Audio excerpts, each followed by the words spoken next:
Hi, everyone. Welcome back to Podiatry Unfiltered.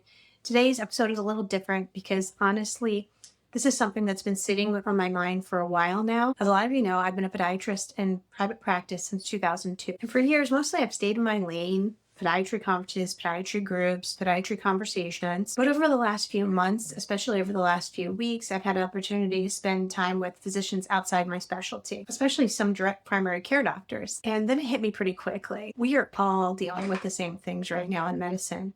If you're in private practice, if you own your own group, if you're part of a small group, it doesn't matter if you're a podiatrist, if you're family practice, dermatologist, OBGYN, orthopedic surgeon, internist, or chiropractor.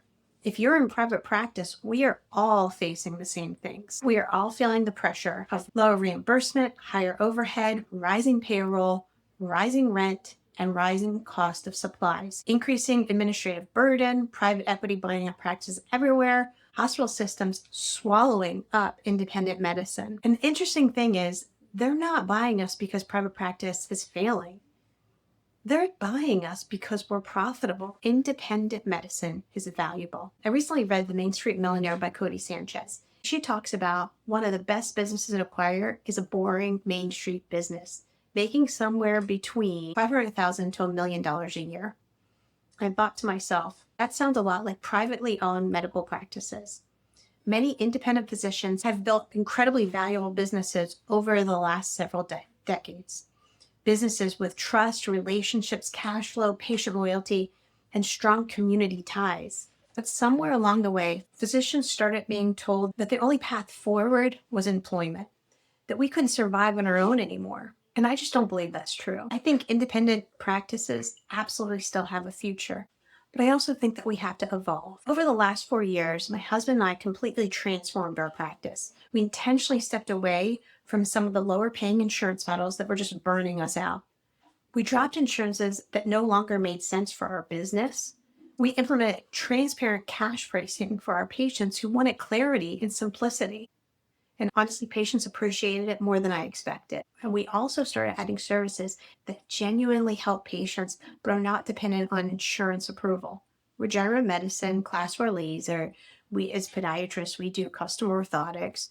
We use technology that can help improve our patients and actually decreases the amount of times that they actually have to see the doctor, which is kind of cool. We're not trying to sell medicine, but because we're trying to build practices where we actually have time to spend with our patients and we actually are enjoying more financial stability and being able to care for our patients properly. A lot of doctors just keep following the routine of what they learned from their attendings and their residency, or maybe you worked for a previous group and then opened your own group. I know in my profession, but I know hearing from other doctors, all the professions, when you're forced into high volume medicine, just to survive, your patients suffer. It's not why you went into this, to have you suffer and your patients suffer. You cannot give extraordinary care when you're trying to move 2 patients every 10 minutes at all times, all day long. As we changed our practice model, something surprising happened.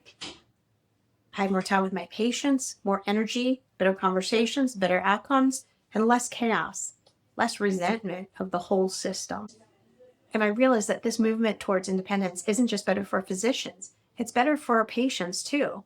Patients want doctors that'll spend time with them. Patients want doctors who are present. Doctors who are not burned out and rushed all the time. Doctors who have time to listen, and doctors who are building long-term relations with them instead of just surviving a schedule. And that's really why I created the Independent Doctors Network.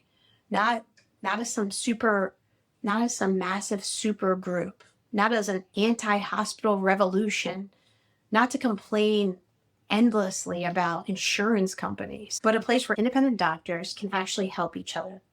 A place where doctors across specialties can share what's working, what's not working, how implementing cash paying services is going, how they're using AI and technology, and how they're building sustainable practices, how they're creating better experiences for their patients and for their staff. Because the reality is we're much more powerful together than isolated inside our individual specialties.